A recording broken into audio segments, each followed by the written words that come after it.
Welcome to Crappie Hippie at the Bench, an informational video series on how to tie jigs, flies, and create your own fish-catching baits.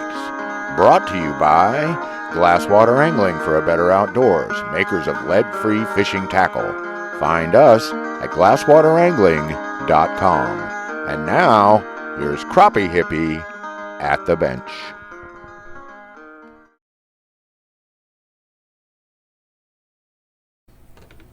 Hey everybody, welcome to Crappie Hippie at the Bench. It's good to be back. Alright, today we're going to get started right off on stacking some Marabou, and that's just my term for taking one color and then putting another color on top of it or another color down below it. Now, we've already done some videos on this topic.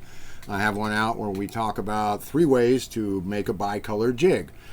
So you can put in a big body of a certain color and then just a little streak of color. You can put in a body of color and then put in a bar or a stripe of color. Or I also showed how you can take a base color and just put in an equal amount of another color, have a true bicolor or anything in between. Okay, so that's a way to do a bicolor. What if I want to do more than a bicolor? What if I want to do a tricolor? What if I want to do a quad color? Well, of course, you're creative people. I'm a creative person, and we always say, hey, what if I did this? Why not? Fish and all this stuff are multiple colors, so maybe I want to get a little closer to what I'm after, or maybe I saw a hard bait or a soft bait or something with a color combination that I really liked. Well, now I want to duplicate that color in a Marabou jig. Well, of course, so now we're going to have more than 2 colors, right?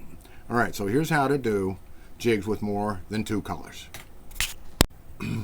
Okay, so here we go. Now, we got it right here. I am going to go ahead and use what are called T-feathers or turkey flats. They have this little regular looking feather part, and then they got the fluffy stuff down here. Perfectly good, inexpensive, usually inexpensive way to do it. I got T-flats and everything but orange. But what we need for this is we need black, we need a green chartreuse. This is a green chartreuse. We need orange, and we need a yellow. Now I'm going to use this nice canary yellow for 2 reasons. First of all, I like it, and I think it looks really good in this pattern. Second of all, I am almost out of fluorescent yellow, but you can certainly put fluorescent yellow in this. You can put a light yellow in it. It doesn't really matter. Do what you like. I really like the way this looks. This is as a real perch, actual yellow perch. Now, in Kansas, we call anything that's small, a bluegill, a sunfish, anything, we call them perch. But true yellow perch with the little teeth that are in the walleye family, this is a great yellow to imitate them. All right, so I'm going to start with an orange jig head. I think it has a 1 or a 1/0 hook in it, and that looks like a 1 to me. And the jig head doesn't matter, although I would suggest you use one of the 4 colors, either black, yellow, or chartreuse. I'm going to go ahead and put a chartreuse body in it, okay? And what I have found is I have started using medium olive thread, just olive thread, for a lot of patterns that involve chartreuse or green or brown. Anyway, we've talked about how you can either match everything up with and have the thread match too, or you can just start using, gray, olive, white, black, the more neutral colors, and therefore you don't have to own so many kinds of threads. So up to you, totally up to you, but I am enjoying using the olive thread. So here we go. Okay, standard base.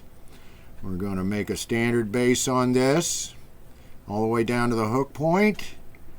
I'm going to come back in here and I'm just going to throw a hitch on it, and there's my base. All right, so now remember, you are tying a jig upside down. So if I want black to be on the top, all right, it's going to have to be on the bottom of this stack to start with. And where we want the black is just a nice thin streak of black. I'm going to get some of this. There's kind of some junky feathers down in here that are all twisted together. I don't want that. What I want are these nice straight ones right through here. So I'm just going to pull down there. I'm going to take it, okay, and I'm going to pull out anything that doesn't look good to me. And I'm going to take this nice piece of black now that I got, and I'm going to, of course, trim off all the scraggles, okay? And you know, I could probably get away with even less. I'm going to divide that in two. Okay, because I'm gonna start off with a real fine black line going down the back of the jig right there on top. So I'm going to get the thread, I'm going to get it down just about even with the hook point, and I'll come back here a little bit and I'm going to throw a hitch in it. Alright, and now what we do, generally the next color in Fire Tiger tends to be chartreuse, so I want a good fat chartreuse stripe in there. So I'm gonna pull off a good old hunk of this stuff, okay? And we're gonna make a nice fatty here. We're gonna get us together. We're gonna twist us together a nice fatty here of chartreuse. So we're gonna lay that right in there. All right, and of course your proportions. You know, I don't know, crappie hippie. I don't want that much chartreuse. Well, don't use that much chartreuse. You're catching pumpkin seeds or something in an orangey color. You know, and you want the orange to be the big star of the show or something. You know, you got your own needs as an angler. You got your own ideas. This is just advice and general principles on how to create stuff on your own. So you want less green chartreuse in there, by golly, then you do that. Now you see there, I got a nice stripe in there. I got a nice, you know, chartreuse. This is the way the jig is going to run when it's in the water. Okay, so the next color is I'm going to take the other half of that black, because usually there's like black stripes or black specks or something like on a hard bait going through this, you know, or there's, you know, on a Fire Tiger plastic worm is kind of, you know, every which way. So the black is in and out of the pattern. It kind of breaks it up. All right, so I'm going to take this, I'm going to comb out all the loose ones. Okay, and then I'm going to come in here, and I'm going to lay this little bit of black in here. See, we just got to be careful that we don't end up, you know, we got to save some room. This is one reason you want to use a no collar jig head, because you need room, because your thread's going to build on you. All right, and I'm going to get this in here with just, you know, nice tight wraps, but not a lot of them, because I don't want. What happens is you just build up thread. Your whole shooting match is going to start just rolling around the shank on you, and that's a drag, a total drag. Now this is up. You know, how much orange shall we shove in here? You know, how much? Now you see on this orange, you can see where what happens is sometimes in the dryer, or sometimes when they put on the color, it gets, and then they dry it, or sometimes there's too much acid. But sometimes the feathers, the tips will break, and you get this kind of squared off stuff, and that can be used for dubbing or something like that. But you know, or for bulking up, you know, big jigs and stuff. But like I say, when I got this nice plume, I'm going to come in here and I'm going to grab the very best looking stuff right there. All right, and I'm going to put in about that much orange. All right, I'm going to put in about that much orange. It may not be as much orange as you want, maybe more orange than you want, but it's the exact amount that I want. So we're going to stick this orange in here. Okay. And I just got to bring my thread back up to the head, and you can see there's a lot of the little squared off units in there, you know, but they'll be all right. They'll kind of blend in, and the fish sure as heck aren't going to care. But see, now look at this beautiful thing I got going here. But man, you can see I'm really pulling on my 210 denier. I'm really, whoops, you know what? I made a mistake. I made a mistake, boys and girls. Fire Tiger has orange in the belly. That's where the fire is, in the bottom of the stove. I'm tying on the wrong color. Of course, you can tie it this way.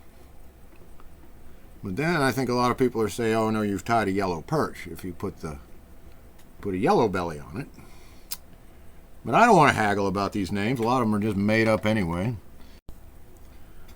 Okay, so I've got a nice T-flat of this yellow, and we talked about, you know, and once again, you can see that a lot of this isn't the nicest bunch of yellow, you know, I could get, but I get up here toward the top, and there's some nice pointy fibers on that side, some nice pointy fibers on this side, and the rest of this plume I can save to bulk something up.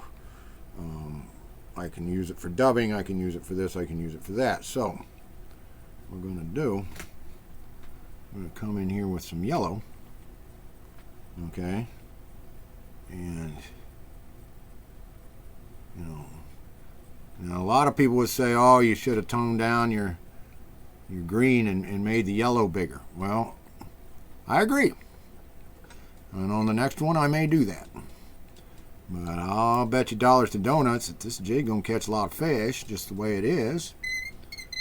And we're gonna just stick that in there, and you're saying, yeah, yeah, yeah. And you know me, I tend to grab too much. You know, the less is more in a pattern like this. But you can see how pretty it's getting with its beautiful fibers and its whole trip. And you know what? I'm gonna trade in that orange I picked first.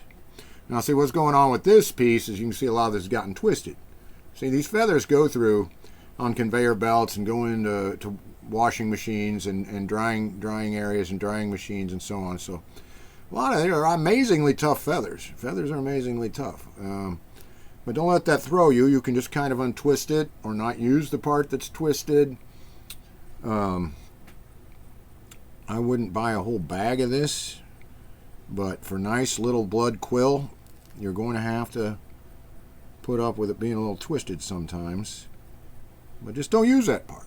Don't worry about it. But then when you're when you're looking through packages of Marabou at the store, you know, that's something you can look for. You know, you want to look and make sure they haven't been all cut off on the one ends like this. Or that's actually not been cut, it breaks because, like I say, it gets chemical damaged, and then in the process, the little tips break off, which is a crying shame. But I'm telling you, buying it unsorted, you can get a whole lot of Marabou for the money, and you can tie a whole lot of jigs. This is a 4-ounce bag. I think it cost me $15 for all that Marabou, and I won't be buying green chartreuse for a while. You know, there may not be a lot of the fancy schmancy blood quill in there, but I can get it for less than half the price, so why not? Now, there we go, baby. I'm getting all excited. I love tying stack jigs. I love stacking color in his bug.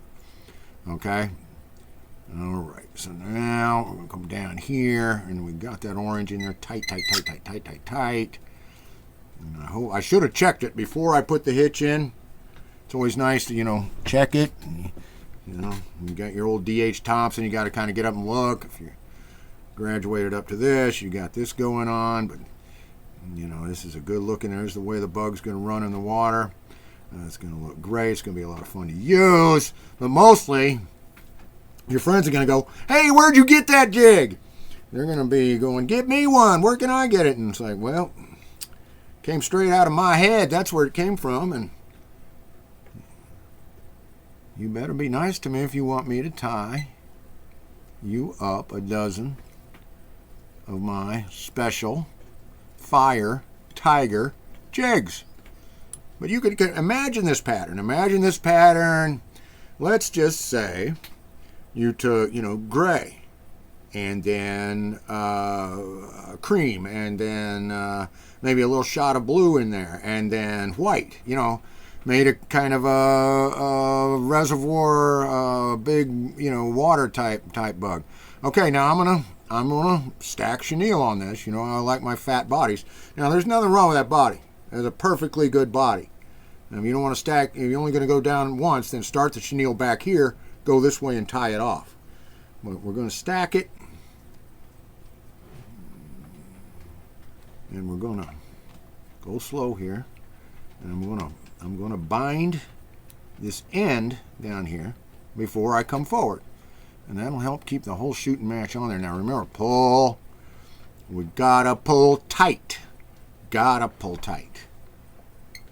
I got one of those brains that turns everything into a song, Gotta pull tight to make it right. Okay, that's kind of Osmond Brothers, but you know what I'm saying. It's like Brady Bunch rock. But you know where I'm getting at, We're going to put that loop in there. We're going to put one over that direction. And all I need is one more, because I don't want to build up a whole lot of... And see how I don't want to build up a whole lot of thread here, but watch how you want to slide that down in there, and then I pull it tight, pull it down, and I can feel it. I want to pull it tight, not break the thread, but I ain't messing. I ain't messing around. I want that tight. I want that thread pulled clear down in there against that hook shaft. And then we're just going to do our whip finish. 1, 2, 3, 4, 5. And that's all you need to do. That's all you need to do. And just rock this back and forth. Pull it, pull it, pull it. You'll feel that knot pull down. Now, you know me, I'm paranoid. I'm putting in another safety hitch. And then, of course, you can come in and tuck some glue in there if you want, but I'm not going to because this is really good thread. Those are really good knots. And that jig's going to hold together and catch me a whole bunch of crappie or bass, or if I get to go up into the Northeast or up into the Northland like Minnesota or Massachusetts or somewhere, I'll be catching pickerels and perch and so on, pike and stuff. We'll gladly scarf that up. So you want to stack some jigs. You want to make some colors. You want to get a bug that has a lot of stuff going on in it. Don't be afraid. Stack that boo. This has been Crappie Hippie, your tree-hugging redneck from eastern Kansas, saying tight lines and Valentines. Peace out.